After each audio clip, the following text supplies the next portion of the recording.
back again. I've got another deck list profile video. Just like last week, this is the deck what came first place at our locals. It's a Meta Science Extros build, and we're just going to get straight into it. So, alright Eden, first we run Titan.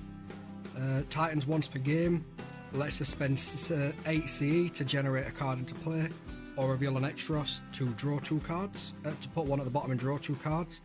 So it works for Extros. We've got Hyperion, which comes into play with 2+1/+1 tokens, and then has a battle phase effect that allows us to tap him to move that one of those tokens. And he also prevents any of my Extros Angels from being banished if I have 2 or more copies in the purgatory of them, and the first one I play each turn costs 1 less CE. So it's a no-brainer. Archangel, I run Demo Mechana. It's mainly there because it's got the assassin, so it can just kind of finish somebody off. But I also really like it's target one of your angels, deal them 1 damage, add 5C on one of my worshippers, and that's just a Divine Knight ability, so it's repeatable. A lot of mine have abilities when they are wounded, so that's why I chose this one. We run Gift of Anya as our Divine Gift. I think it's kind of self-explanatory. In total, it gets you 10 CE, an extra card, and it generates a Celestial Rock into play. Just the best Divine Gift in my opinion. And then that's it for our Eden. So onto our worshippers. We run 3 copies of Thorian. I'm also going to butcher all these names, so please don't hold me to that.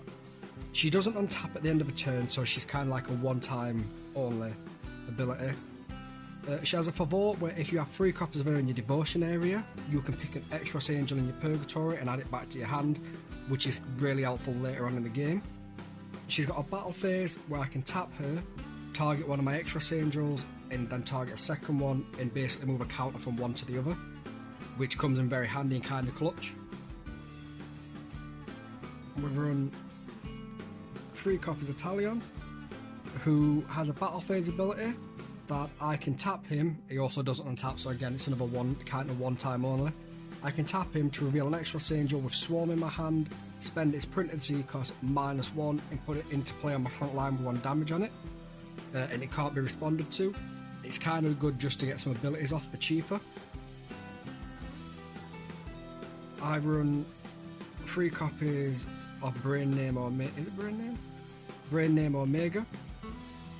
He has a favor that allows me to omen 1, and then if I have 1 copy of him in the purgatory I can omen 2. When he dies, so last breath, I can target an angel and give him a +1/1 token, and if I've got 3 copies I can give 2 instead, and it's printed C costs 11. And then lastly, I run 1 copy of this card, which has a favor that I can name a page that I have a copy of in my purgatory, certified I can put another copy in. I am considering bumping him up to 2, and bumping Brain Name down to 2 as well, because this comes in really handy for a card I generate into play later, what requires me to have more cards in the grave. This allows me to get that out faster. But that's it for the Edens and Worshippers. So on to the actual deck. We run 3 Helions. It's a free cost 2/2, but if it's the first card you play, it comes out for 2. It's essentially just lets us look at the first 5 cards of our deck, pick an Extros Angel and add it to our hand, and then when it dies, we can pick an Extros Angel and give it a +1/1 token. It's a swarm free, so I can only have 3 copies of it, but it's an absolute must at 3, and quite self-explanatory why you'd have it. Then I run 5 Indion, however it's pronounced. This one is, its favor is you can target an Extros Angel, put a +1/1 token on it, and if it's wounded, put 2 +1/1 tokens on it. And then its Divine Word is you can destroy 2 of your angels named Indion, or India, however it's pronounced, spend 2 C, and then generate a Yitron into play. So, and then we have 3 copies of Yitron. Yitron is a 7/8 with Berserker, Dodge 5 and Retreat. You can put an Extros Angel in support, and then no player can put into play angels without Gust during a battle phase. And then its favor is you may Put eight Extros Angels from your Purgatory to the bottom of your deck in any order and destroy one of your worshippers. Or destroy Yitran, which is why I said earlier, where I put it, having multiple of them is quite handy because it gets more cards in the grave, and to keep this guy out you need 8. But he's also a really good hitter. Dodge 5 makes him kind of hard to hit with miracles. Berserker gives him double attacks, and then you've got plenty of other cards that give buff tokens. So yeah, we run 5 of them. And for anyone that doesn't know, the keyword swarm, that means whatever the bracketed number is how many copies you can have in a deck. So this is swarm 5, so I can have 5 copies of this in a deck, not your typical 3. And we have 6 copies of Sirion, or that's how I've been pronouncing it. His favor is you can target an Extros Angel, deal it 1 damage, draw 1 page, and then deal him 1 damage, which I am completely fine with, just to get that draw. And then he has a Divine Word ability, where you can destroy 2 of him, and spend 2 seeds to generate 1 Paladin into play. So playing both of these essentially gets you 2 draws for free, because these injuring each other just doesn't make a difference because they're about to go. And then we have 4 Paladins what we can generate into play. Paladin is a 10/10 with Retreat and Deceit. You can't get him out on your opponent. You can't get him out when your opponent has 9 or more registers, 9 or more pages in the register, because he'll just kill himself. So I guess that balances getting him out turn 1. He can't be targeted by Edens, and his damage can't be prevented. And as an additional cost to target Paladin with a page, you've got to revoke a worshipper. What makes him really hard for your opponent to get over, because whenever they target him with anything, they've got to revoke a worshipper. The one downside to it is, so do you. So if I wanted to buff him or do anything with him, I also have to revoke a worshipper to do it. Thankfully in this deck our revoke costs are pretty low, so if needs be I can target him and afford it. And then that's all I generated into play cards. So yeah, that's why we run 6 of those, because Paladin's very good. And then we run 4 copies of Boreon, I think it's called. He is a is a cost 4 3/3. He's a swarm 5, but I opted for 4 copies of him. In practicing, I just kind of bricked at 5. I always had an extra one when I didn't need it. Your Extros Angels with 2 or more +1 tokens gain Retreat. After my temple's been tapped, I can put a +1/1 token on him, and he comes into play with a +1/1 token. And then when he dies, I can target my temple and give it a +1/1 token, which fuels my temple's ability to tap itself and move a token. Or I can target one of my Extros Angels and give him a +1/1 token. And we have 5 copies of Neobon, or however it's pronounced. He's a swarm 6, but again I opted for 5 because I just kind of 6 were too many. He's immune to flame and fire miracles, which is very helpful. As long as he's wounded, he gains +2 attack, which is why I said earlier injuring my guys isn't a big deal. After you've put at least 1 +1 token on him, you can discard a page. You can discard an Extros page to draw a page, which again is very helpful for draws. And then his favor is you may target one of my Extros Angels that isn't in battle, put that target into my hand, and put a +1/1 token onto him. And then because he gains a +1/1 token, it triggers that draw. This is, for me, what I enjoy doing is I wait for my opponent to attack into something, and then I gust this into play, bounce the... Oh yeah, no, you can't do that because that's when it's not in battle. So I can't remember what my play is. I think when my opponent attacks something, I like to gust a different card back to my hand to buff him and do other effects, because you can't use an effect when it's in battle, which is a shame because that would have been really fun. I run 6 copies of Baryon. He's a swarm 8, and I am potentially thinking about upping him to 7 or 8, because his favor is I can target a page and deal X damage, and X is the number of this card in play. He then has a battle phase effect where if he's wounded, you can move him from the front line to the rear guard. And then he also has another effect where when he's moved from the front guard to the rear guard by an effect, you can target an angel and deal it a damage. And he's a 5-cost 4/5, so he can use his survive and attack. So what I like to do is play him, deal damage, move up, attack with him, and then when I attack with something else, is trigger his battle phase ability to move him back and throw another chip damage. I have 1 copy of Disposition, or however that's pronounced. He's a 5-cost 4/6. He's got Swarm 6, but I had like 3 of him in play, 3 of him in the deck, and it was way too many. So he gains +1 attack for each damage on him, which is really helpful. And then once per turn, after he's destroyed an angel in battle, if he has at least 1 +1 token on him, he can immediately attack something else with a printed C cost of 3 or less. So it's quite a situation if your opponent doesn't have anything for that double attack, and he doesn't do anything else to help other cards in the deck. So he's what I'd like to call a selfish card. He's good when other cards help him out, but he doesn't do anything to help other cards out. So I've dropped him down to 1, and he comes in quite handy if I just need to attack 2 things away and then sack it off to put in the grave to fuel my Yitron generation. But more than 1 was just too much, or in my opinion it was too much. Again, people can edit this or do whatever they want with it. Then I run 3 copies of X1, which I really just put that in because it's a 4-cost with Assassin, and because this guy can just do ping damage, you can essentially just play this one, put 1 damage onto one of your opponent's big guys, and then drop this in for a cost of 4 and just take it out without losing a card. So you don't have to attack anything in. You can just use that to do a little bit of chip damage and then take it out with Assassin.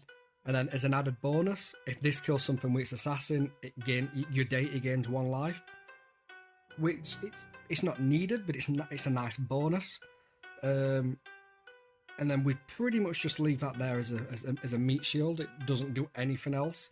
Maybe we can move it to front lines because its ability gives it 1 attack into something else for 1 damage to make another copy of itself alive. But besides that, we just sit it there and we leave it there so our opponent has to attack through it or waste a miracle on it, which is nice because it means they waste it on this instead of something else. And then that's all our angels. So on to miracles. We play 3 armed with gold. It's a 1 requirement, 0 revoke. It's spend 2 CE, you target one of your angels, put 2 +1/+1 tokens on them. I find this card very helpful and very fun because a lot of our cards they get abilities when tokens are put on them. So for example, when this one gets a token, it can attack a second time, or if it destroys something, it can attack a second time. When this one gets a token put on it, I can discard to draw. This one, when any of my angels have 2 +1/+1 tokens, they gain retreat, so he fuels whatever I use this on. These ones don't get any bonus from it, but this one,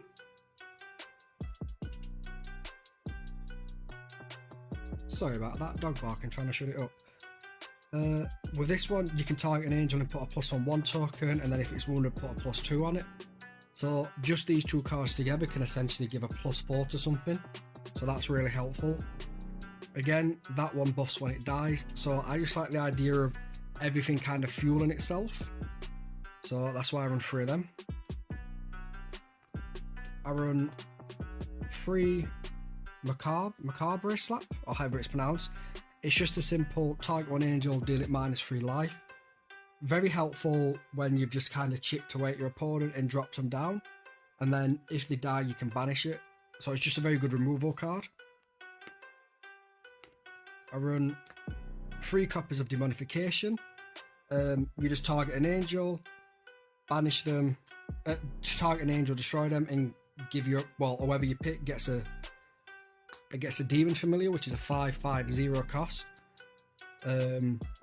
But I'd rather like destroy one of my opponent's 10/10s and give him this.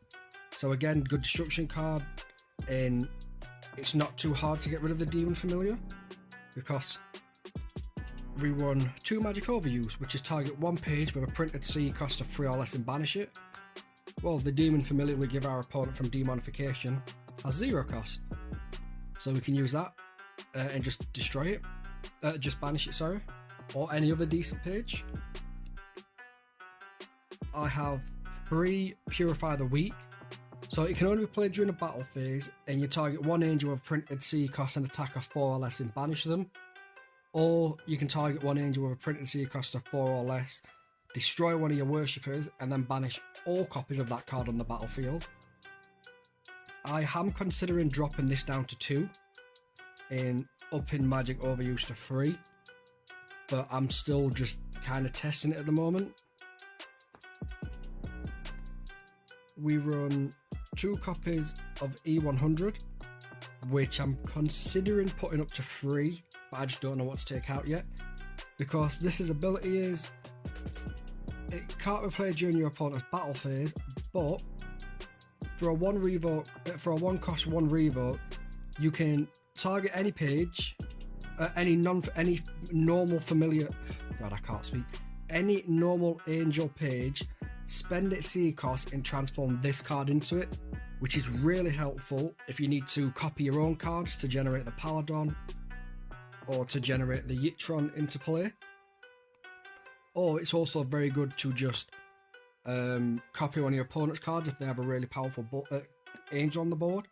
Or if you have it and you don't need to do any of that, you can target 1 angel and give them 3 +1/+1 tokens, which again leads into how I like to fuel everything up with +1/+1 tokens and just make everything a little bit hard for the opponent to get over.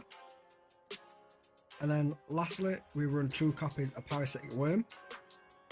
I mainly run this because, pardon me, it's a completely free card, and the angel bound to it gains, you can equip it to your opponent's angels and it gets -X attack. X is 2 plus however many copies we have this however many copies of this are in Purgatory, and then it does the opposite if it's equipped to yours. It gives you +2 attack plus however many copies of that we have in the grave. I haven't needed to use this card too much, but it came in extremely clutch in a match. My opponent attacked and their attack would have made me mortal, so I equipped that to it, and it didn't make me mortal, which bought me another turn if they managed to get another attack. I am considering replacing it with something like a Teddy or a Falco just to test it that way, because it's good, but it's not done me too much, and I feel like the Teddy with the draw might be a little bit more helpful. And Teddy does give me +2 attack as well as +2 shield. It's just it can't go out to my opponent's angel, and minusing my opponent's angel by -2 or -3 attack could come in very, very handy. But I don't know, we'll have to test it. And then yeah, that's the deck. It went 3-0. I can't remember what I versed. I know the top table was my Extros versus the Path Zodiac, which was a fun game, and I just managed to squeeze out the victory. I think I played against Eondra. Yeah, sorry, I remember now. My first match was against Path Zodiac, my second match was against Eondra, and then my final match was against Path Zodiac again. I was worried that this deck could lose to Path Zodiac quite easily, because they like to flood the field, but I managed to squeak out the win.